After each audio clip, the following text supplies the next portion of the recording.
Assalamualaikum warahmatullahi wabarakatuh. Hai teman pemilih, kembali lagi di podcast KIP Kota Banda Aceh. Bersama saya Maura Indira Rizka selaku host pada hari ini.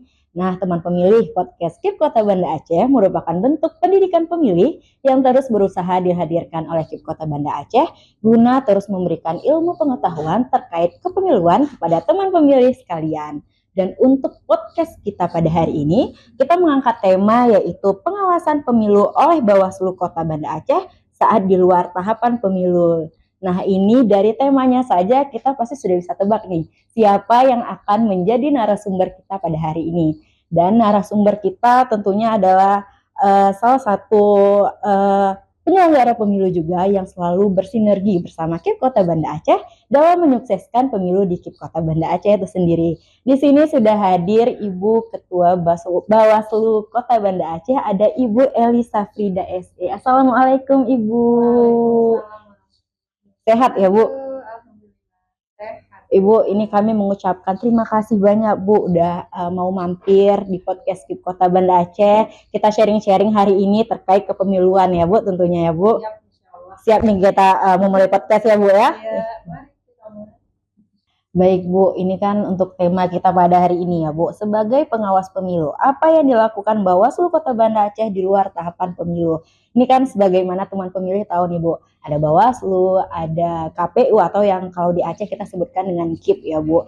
Merupakan instansi mungkin yang kita bilang bekerja pada saat tahapan pemilu aja mungkin yang dipikirkan oleh masyarakat di luar sana. Makanya kita adakan hari ini podcast untuk kita bisa memberikan informasi nih Bu, pengetahuan edukasi kepada teman pemilih semuanya. Bu, tapi ini sebelum kita masuk ke tema kita, boleh di awal kita ini jelasin dulu nih, sebenarnya beda antara Bawaslu sama KIP itu apa Bu? Karena masih ramai nih sepertinya, teman pemilih semua itu masih menyangka bahwa Bawaslu sama KIP itu sama aja Bu, nggak ada bedanya. Jadi mungkin kita bisa berikan edukasi sedikit nih Bu, apa sih perbedaan Bawaslu dan KIP dan sebenarnya apa tugas dan fungsi dari Bawaslu itu sendiri Bu? Ya, terima kasih Dira. Mungkin saya akan menyapa terlebih dahulu nih ya untuk teman-teman podcast sahabat pemilih yang ada di Kota Banda Aceh. Nah, menarik nih pertanyaan dari Dira. Sekaligus kita mengedukasi kepada masyarakat, mungkin kita mengulang ataupun memberikan informasi apa sih penyelenggara pemilu itu siapa saja gitu ya. Jadi ada beberapa lembaga yang ditugaskan secara ini oleh undang-undang untuk mengawasi ataupun melaksanakan pemilihan umum gitu. Nah, yang pertama tentu ada KPU, ya, jadi Komisi Pemilihan Umum itu yang menyelenggarakan seluruh proses pelaksanaan pemilihan umum secara teknis. Nah, kemudian ada Bawaslu, Badan Pengawas Pemilihan Umum. Nah, Bawaslu mempunyai tugas itu mengawasi seluruh tahapan penyelenggaraan pemilihan umum yang ada di wilayah Negara Kesatuan Republik Indonesia. Nah, khususnya untuk saat ini kan kita berada di Kota Banda Aceh, maka kami dari Bawaslu ataupun Panwasli ya, ini kalau untuk Aceh memang penyebutannya berbeda ya. Gitu. Jadi ada Bawaslu, kemudian kita disebutnya adalah Panwasli. Itu juga dalam skup Kota Banda Aceh kita ditugaskan untuk melakukan pengawasan pemilihan umum, termasuk ya kita mengawasi KIP ini. Ya, jadi gitu. Nah, satu lagi ada penyelenggara pemilu juga, DKPP, Dewan Kehormatan Penyelenggara Pemilu. Nah, kita sebagai pengawas pemilu, penyelenggara pemilu KIP Kota Banda Aceh ini dalam melaksanakan tugas diawasi untuk pelanggaran etik ya yang dilakukan oleh penyelenggara pemilu itu sendiri di Dewan Kehormatan Penyelenggara Pemilu. Nah, jadi bukan berarti kita ini sebagai penyelenggara pemilu ini kita bebas dari sanksi. Jadi ada yang namanya Dewan Kehormatan Penyelenggara Pemilu. Jadi pada saat ini tentu mungkin masyarakat ya bertanya, ini kan tidak ada pemilu di Indonesia karena baru selesai pelaksanaannya kemarin di tahun 2024. Tentu kita tidak berhenti bekerja. Hari ini juga termasuk salah satu kerja-kerja yang kita lakukan di masa non tahapan gitu. Jadi kita memberikan edukasi pendidikan politik dengan berbagai cara. Jadi ada perlu sinergi kolaborasi yang terbangun dari kita sebagai penyelenggara pemilu. Ini berarti kalau Maura bisa tangkap secara garis besar, mungkin kita bisa memberitahu ke teman pemilih bahwa selain KIP yang melaksanakan tahapan pemilu, ada Bawaslu yang secara umum mengawasi pelaksanaan pemilu yang dilakukan oleh KIP itu sendiri. Mungkin bisa kita katakan seperti itu bahasa bayinya, mungkin kita katakan ya Bu. Dan ini tadi belum mau tanya, Ibu juga udah duluan menjelaskan nih terkait dengan Bawaslu dan KIP yang mungkin di masyarakat dipikir kerjanya 5 tahun sekali ya Bu ya, saat tahapan aja, saat mau pemilu aja. Padahal kita selain itu juga melaksanakan berbagai kegiatan non tahapan ya Bu, seperti misalnya kayak KIP sekarang selalu melaksanakan pemutakhiran data pemilih berkelanjutan mungkin ya Bu, dan selalu juga diawasi oleh Bawaslu itu sendiri dalam pelaksanaannya. Bu, ini mungkin tadi kan secara singkat saja nih mau jelaskan, mungkin dari Ibu sendiri bisa sedikit memberitahukan nih kepada kita dan teman pemilih semua, apa nih pekerjaan-pekerjaan pengawasan seperti apa yang tetap dilakukan oleh Bawaslu di masa-masa non tahapan seperti ini, Bu? Iya, tentu kita tetap merujuk kepada undang-undang ya dalam melakukan pengawasan. Bawaslu itu selalu mengedepankan strategi pengawasan yang kita sebut itu upaya pencegahan. Kemudian pengawasan itu sendiri, apabila terjadi pelanggaran maka Bawaslu melakukan penindakan, pengawasan dan penindakan.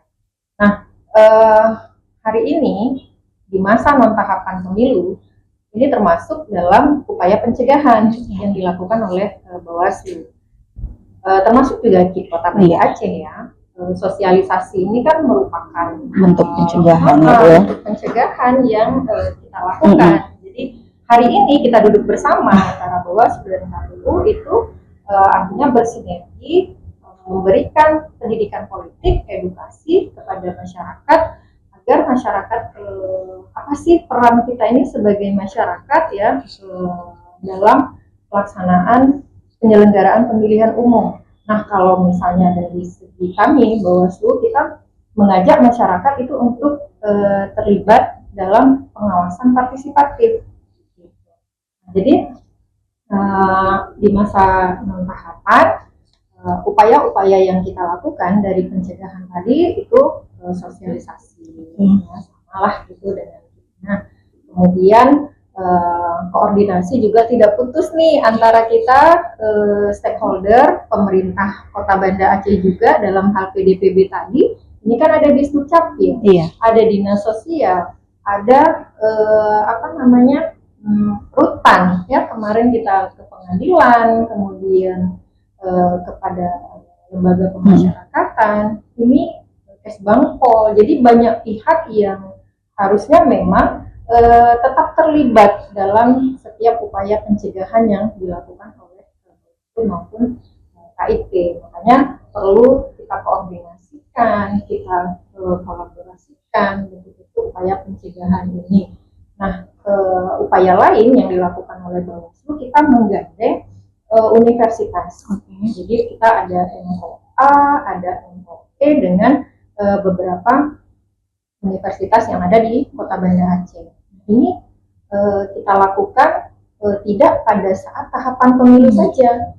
Nah, kita ajak sedini mungkin kepada teman-teman mahasiswa, kemudian pihak-pihak SMK yang peduli dengan pemilu itu sendiri untuk kita berkolaborasi. Kalau sekarang kan ada yang Mafindo, Gerak, LSM yang selama ini kita bersama-sama untuk memberikan edukasi kepada masyarakat. Jadi banyak hal yang bisa kita lakukan ya di masa non tahapan. Jadi tidak melulu pada saat ketika masuk tahapan pemilu baru bekerja gitu.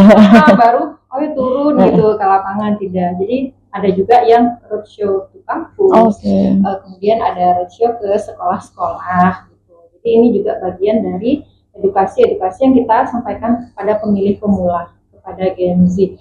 Jadi banyak hal ini yang bisa kita lakukan untuk melibatkan masyarakat di masa-masa non tahapan ini tentunya Bu ya. Bu, ini kan tadi menarik Ibu katakan bahwa ini merupakan salah satu upaya pencegahan yang dilakukan sebelum tahapan yang dilakukan oleh Bawaslu itu sendiri. Bu, ini jadi kalau kita katakan itu kan pemilu yang akan datang masih lama nih Bu. 2029 insya Allah kita laksanakan pemilu.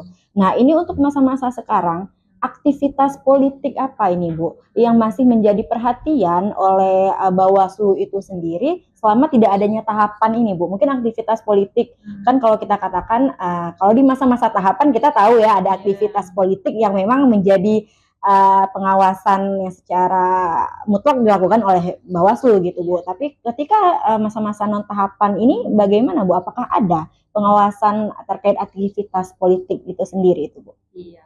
Jadi mungkin saya ini kan ya reminder sedikit ya di masa non tahapan ini berdasarkan Undang-Undang 7 kita ada yang namanya PDPB. Nah, jadi pemutakhiran daftar pemilih berkelanjutan. Walaupun pada saat ini kita tidak sedang ataupun mendekati masa pemilu, tapi daftar pemilih itu dia bergerak dinamis ya, lahir, mati, pindah datang. Nah, ini kemudian yang menjadi tugasnya Bawaslu untuk kita memperhatikan benar-benar gitu ya. Bersama KIP juga kita turun kan ke lapangan, turun ke masyarakat langsung untuk melakukan uji petik terhadap data pemilih kemarin yang pilkada ya, yang terakhir dimutakhirkan untuk digunakan pada saat pelaksanaan pilkada terhadap data-data masyarakat yang tidak lagi memenuhi syarat untuk menjadi pemilih ataupun dia dari pemilih pemula yang tadinya belum punya hak pilih ketika dia sudah berusia 17 tahun dia sudah bisa memilih gitu, ataupun yang sudah meninggal, ada yang pindah datang. Ini kan bergerak dinamis sekali.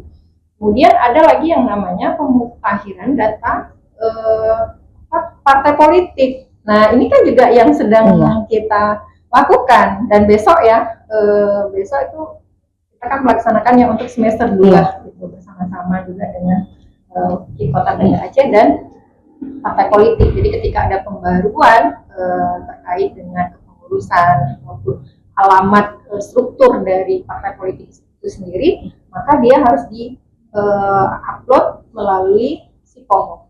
Gitu. Jadi ada sidalih nyakit, kemudian ada SIPOLnya, karena sekarang kan sistem aplikasi ya, jadi berbasis aplikasi, sehingga ini juga tidak luput dari tugas pengawasan di masa non tahapan. Gitu. Jadi kita berencana juga seperti tahun 2019 ini kita melakukan roadshow untuk partai politik gitu. Jadi ada keterikatan ya, emosi ataupun ini dengan antara penyelenggara pemilu dengan peserta pemilu ya. Gitu. Jadi tidak kita ketemu pada saat mau pemilu, nanti ada verifikasi partai politik ya kan, baru kita datang, kita sowan ke mereka gitu. Jadi kita juga memberikan edukasi dari sekarang ya kepada partai politiknya. Itu sering loh muncul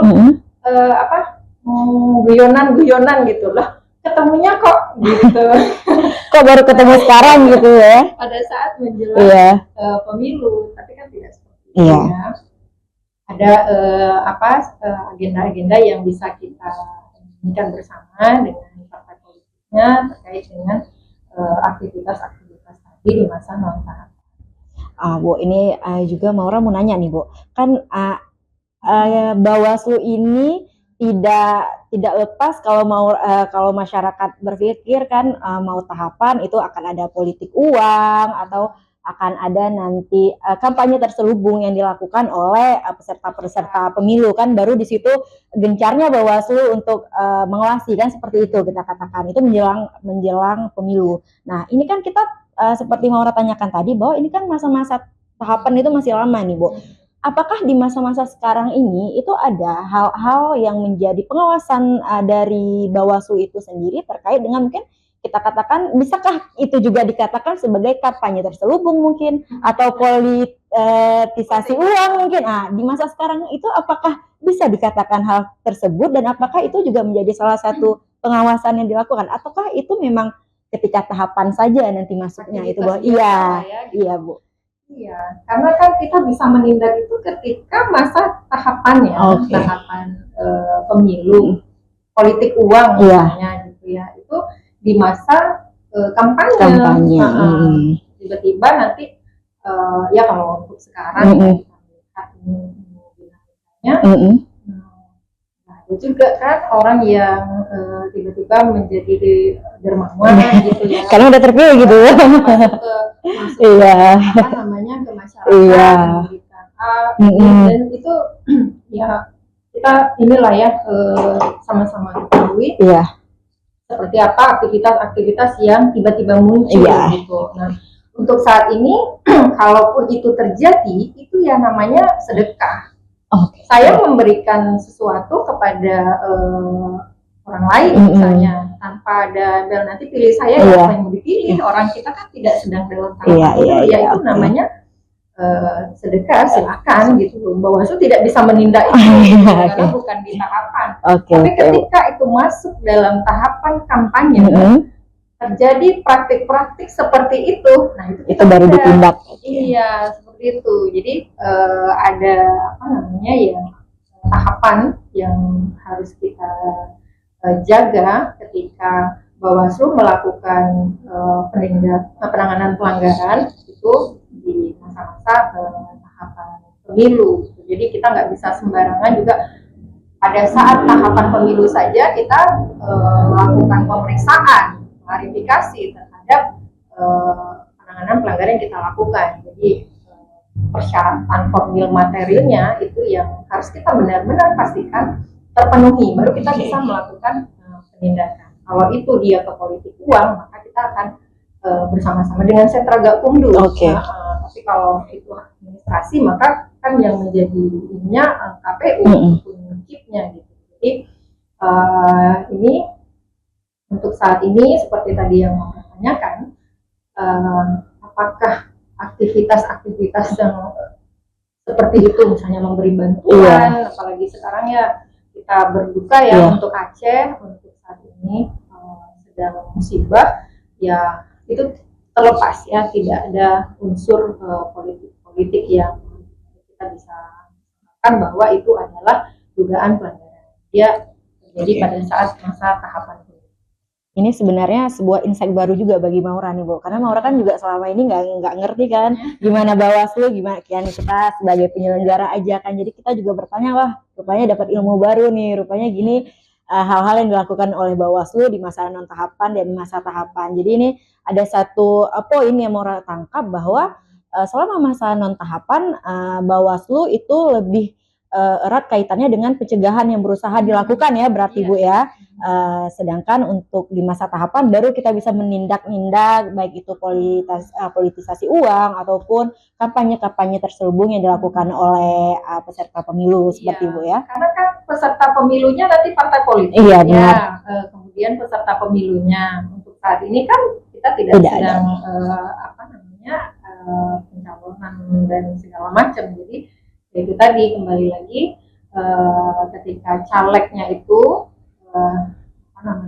di nomenklatur nomenklatur undang-undangnya itu nanti di pasal-pasal pidananya dia ada setiap orang, ada peserta pemilu, ada tim kampanye, itu yang bisa dijerat dengan pasal-pasal hukum tadi gitu. Kalau misalnya sekarang apa yang kita bisa katakan sekarang udah masa tenang lah Bu ya, udah sangat-sangat tenang sebelum kita silakan banyak-banyak beramal, mungkin lebih ke seperti itu ya. Bu, ini kan selanjutnya ini di masa-masa non tahapan ini, bagaimana menurut Ibu sendiri nih sebagai Ketua Bawaslu Bu ya, peran dari masyarakat dan peran dari media itu sendiri yang membantu Bawaslu dalam masa-masa non tahapan untuk terus juga melakukan pencegahan, upaya-upaya pencegahan dan memberikan pendidikan pemilih juga tentunya kepada masyarakat gitu Bu. Iya, ini tanggung jawab kita semua ya. Jadi kami menekankan kita semua nih ayo seluruh masyarakat warga Kota Banda Aceh untuk ikut melakukan pengawasan. Kalau sekarang ya pengawasan partisipatif gitu ya. Kita melibatkan banyak pihak untuk ikut terlibat dalam pengawasan partisipatif. Kemarin ini baru selesai nih, Bawaslu itu melakukan pendidikan pengawas partisipatif. Jadi ada yang namanya P2P, kader pengawas partisipatifnya Bawaslu. Ini terus dilakukan oleh Bawaslu untuk mengajak teman-teman muda, pemilih milenial itu ya, pemilih pemula, untuk mereka itu mengenal bagaimana pengawasan pemilu, bagaimana penyelenggaraan pemilu. Kalau kita tidak memberikan edukasi pengenalan terhadap pemilu itu sendiri, mereka akan tidak tertarik.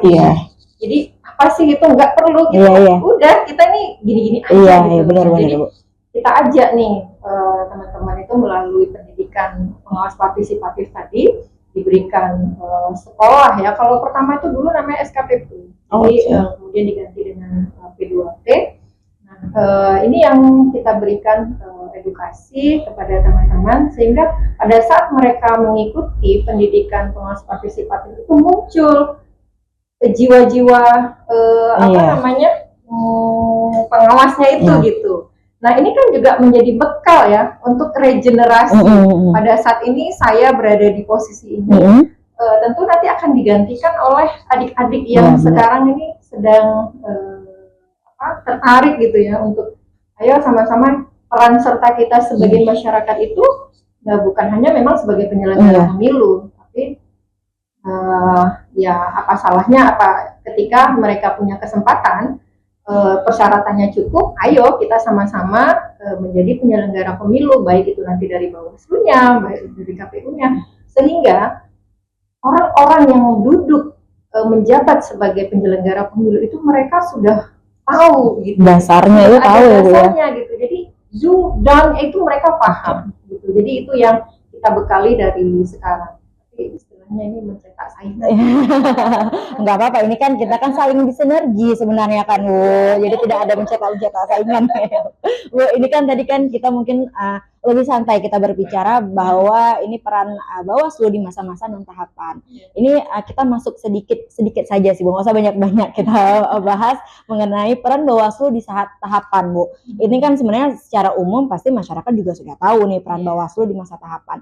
Ini Maura ingin menanyakan sebenarnya tantangan terbesar nih, Bu, di Bawaslu itu sendiri, Bu. Pada saat tahapan-tahapan pengawasan, pada saat tahapan pemilu, itu apa yang menjadi tantangan terbesar dari Bawaslu itu sendiri, Bu?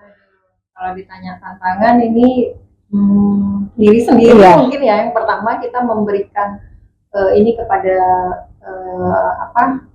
untuk kita ya sebagai penyelenggara itu untuk menjaga integritas.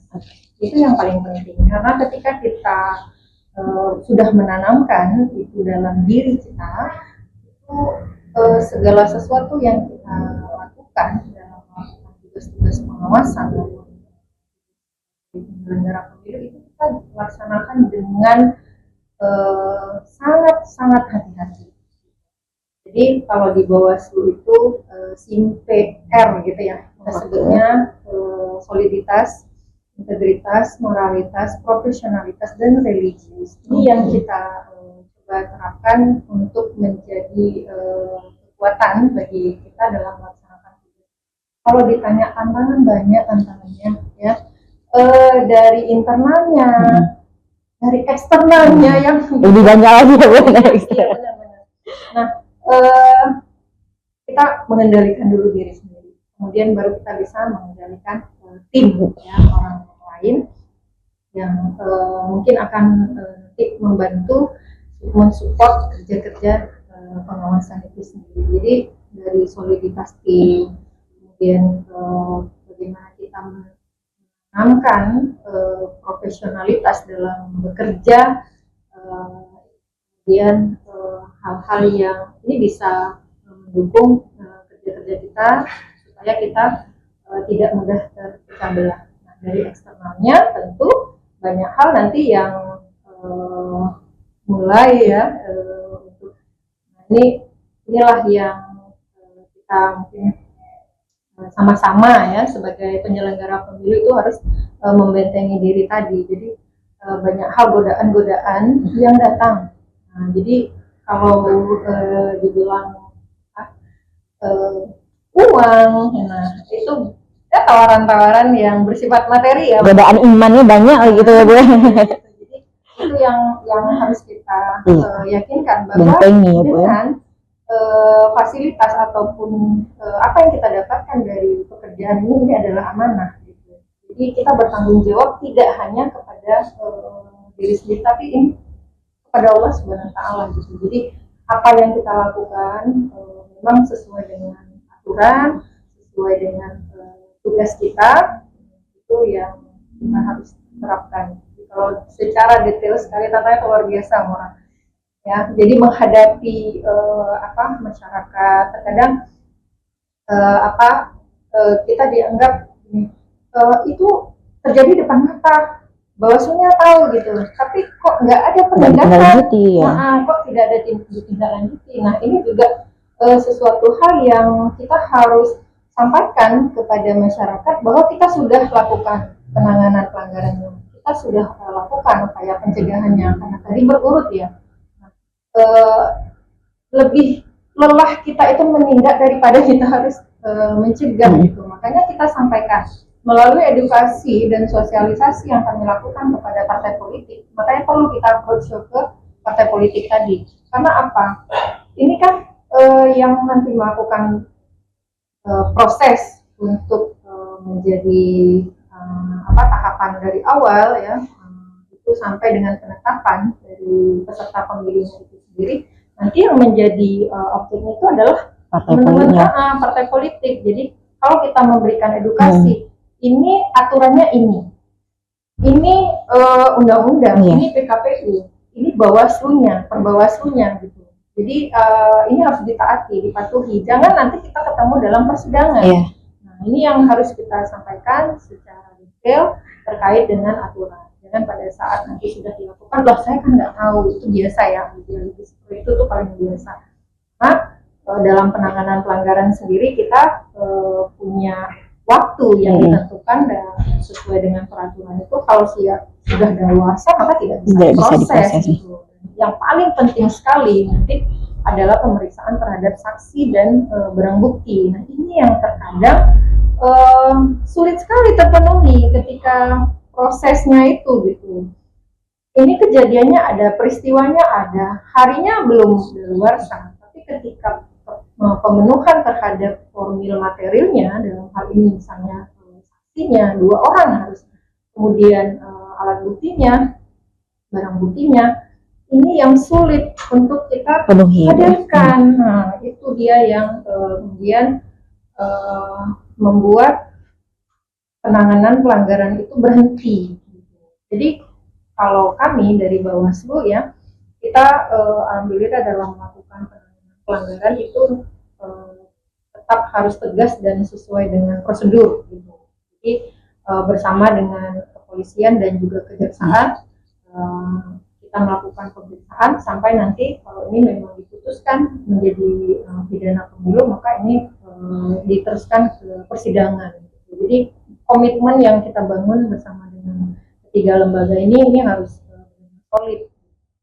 Bu, apakah mungkin nih, menurut Ibu nih, apakah salah satu faktor mungkin yang sedikit menyulitkan Bawaslu adalah seperti kita ketahui ketika adanya suatu pelanggaran mungkin yang ditemui oleh Bawaslu di lapangan, kita proses, tapi kan ujungnya prosesnya itu sudah selesai tahapan, itu prosesnya masih berlanjut, kan itu kan sidang DKPP kan sering kita katakan seperti itu, atau sidang-sidang yang terkait pelanggaran pemilu. Apakah itu menjadi salah satu juga hal tantangan bagi Bawaslu sendiri, sehingga bagaimana kita mau memberikan suatu pengawasan tapi telah terpilih misalnya calonnya, telah terpilih duduk di legislatifnya, tapi baru belum selesai juga gitu penanganannya itu Bu. Gitu ya. Jadi begini, kalau terkait dengan etik ya, selama kita menjadi penyelenggara pemilu itu nggak akan ada selesainya. kalau kita masih melaksanakan tugas sepanjang itu, walaupun tahapannya sudah berlalu, tapi ketika ada laporan ya dari masyarakat ataupun misalnya temuan lah dari Bawaslu gitu, kita bisa melaporkan teman-teman penyelenggara pemilu itu ke DKPP, itu tetap ditindaklanjuti sepanjang formulir materialnya tadi terpenuhi gitu. Jadi kalau dengan etik itu sendiri dia tidak berbatas waktu, kapanpun itu, apapun itu tetap bisa ditindaklanjuti oleh DKPP. Tapi kalau misalnya yang seperti tadi disampaikan politik uang misalnya, itu politik uangnya sudah lama kejadiannya gitu, pada saat dia pencalonan ataupun pada saat kampanye ataupun inilah yang kemarin itu, kalau dilaporkan sekarang masa tahapannya sudah selesai ya, benar gitu. Jadi kita nggak bisa lagi menindak dan mengulang waktu itu gitu.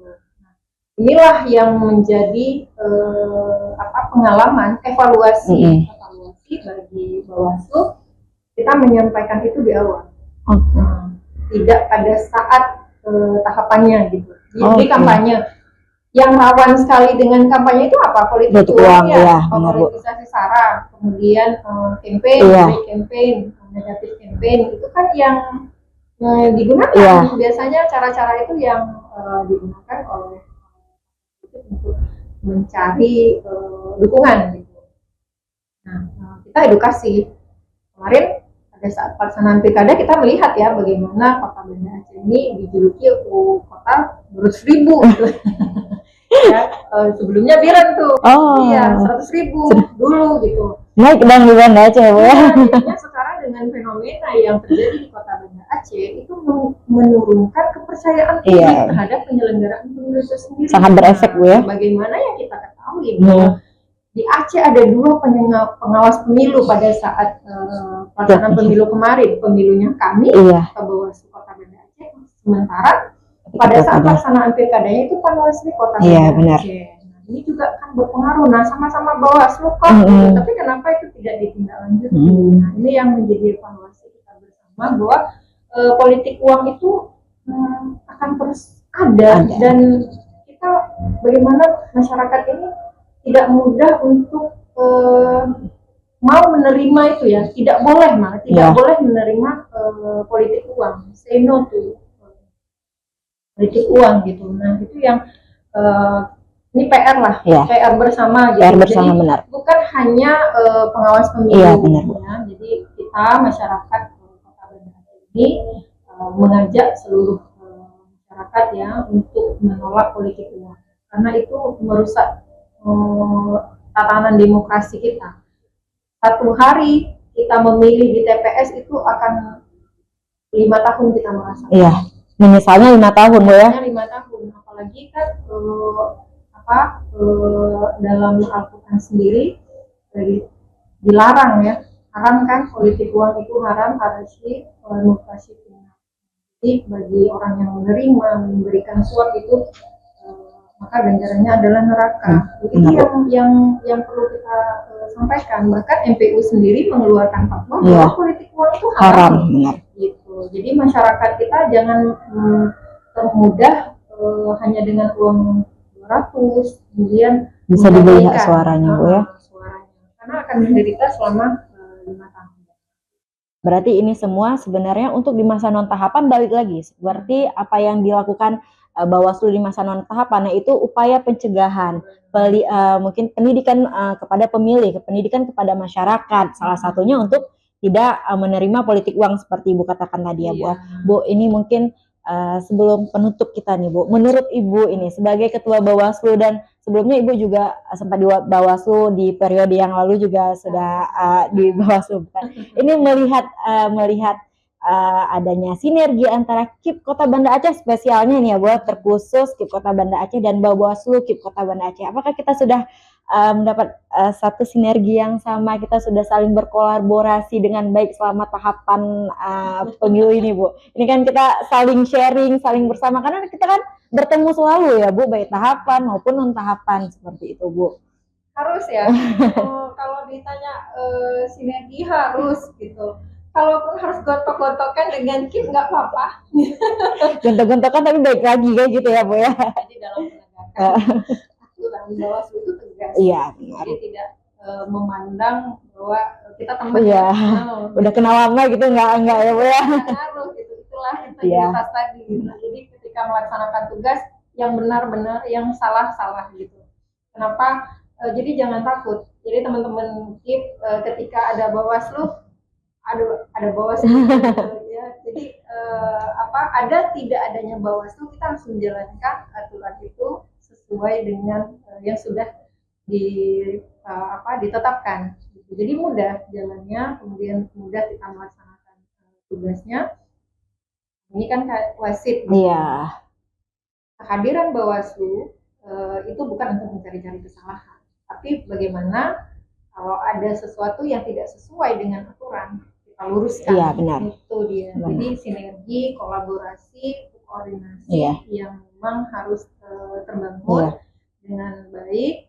Makanya setiap mau di tahapan, di non tahapan, kita terus berkoordinasi ya dengan di Kota Banda Aceh by phone ataupun melalui surat himbauan itu untuk kita bisa menyampaikan apa sesuai ini yang sedang kita lakukan. Kayak kemarin tuh di masa PDPB ketika misalnya ada temuan, oh ini di wilayah sini ada yang sudah tidak memenuhi syarat, maka kita sampaikan kepada KIP.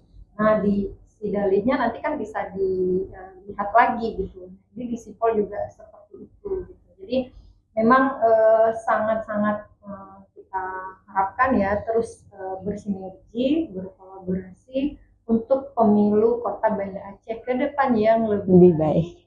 Ini memang Bawaslu ini menjadi undangan spesial setiap harinya untuk acara-acara KIP. Tentunya seperti itu ya Bu. Bu, ini untuk terakhir penutup kita ini Bu. Apa mungkin harapan dari Ibu sendiri sebagai Ketua Bawaslu KIP Kota Banda Aceh dalam masa non tahapan sampai masa tahapan menjelang 2029 nanti terhadap pemilu yang akan datang? Apa harapan terbesar Ibu nih? Ya. Kita sama-sama sudah melewati pemilihan ya dalam 1 tahun itu, pemilu dan pemilihan dalam 1 tahun dengan luar biasa dinamika yang terjadi, maka itu bisa menjadi evaluasi bagi kita ke depannya dalam hal pengawasan pemilu, penyelenggaraan pemilu, kemudian sinergisitas itu sangat perlu kita bangun bersama juga dengan stakeholder lain yang ada di Kota Banda Aceh. Ini tentunya dengan harapan yang sama. Ya. Jadi demokrasi ini akan melahirkan demokrasi yang baik, akan melahirkan pemimpin-pemimpin yang amanah, jujur, adil, dan ini kepada rakyat. Itu yang sama-sama kita perjuangkan pada saat kita melaksanakan tugas. Jadi amanah yang diberikan oleh undang-undang kepada kita sebagai penyelenggara pemilu itu kita laksanakan dengan baik. Hasilnya tentu juga akan berpengaruh kepada terpilihnya pemimpin yang baik juga. Jadi demokrasi yang mencerminkan ya penyelenggaraan pemilihan yang baik itu akan mencerminkan bahwa demokrasi yang terbangun di Kota Banda Aceh itu sudah dengan tentunya harapan dari kita bersama dari KIP dan Bawaslu sendiri semoga kita terus bisa memberikan pendidikan pemilih yang baik guna kesadaran pemilih mungkin Bu ya terhadap setiap tahapan pemilu sehingga nanti bisa memilih pemimpin seperti Ibu katakan tadi yang arif, bijaksana dan pro rakyat tentunya seperti itu ya Bu. Bu ini terima kasih, ini tidak terasa waktunya sudah sangat lama kita ngobrol-ngobrol santai di podcast seperti ini ya Bu ya. Kita harapkan semoga sinergi antara KIP dan Bawaslu terus terjalin, hubungan kita terus baik, harmonis tentunya walaupun ada sedikit sikut-sikutan tapi demi demokrasi Indonesia khususnya Kota Banda Aceh yang lebih baik ya Bu. Makanya tagline-nya Bawaslu itu bersama rakyat, awasi pemilu, bersama Bawaslu, tegakkan keadilan pemilu. Siap. Dan tagline-nya KPU melayani ya Bu. Tentunya kami terus melayani, apapun yang diminta Bawaslu kami tetap melayani ya Bu.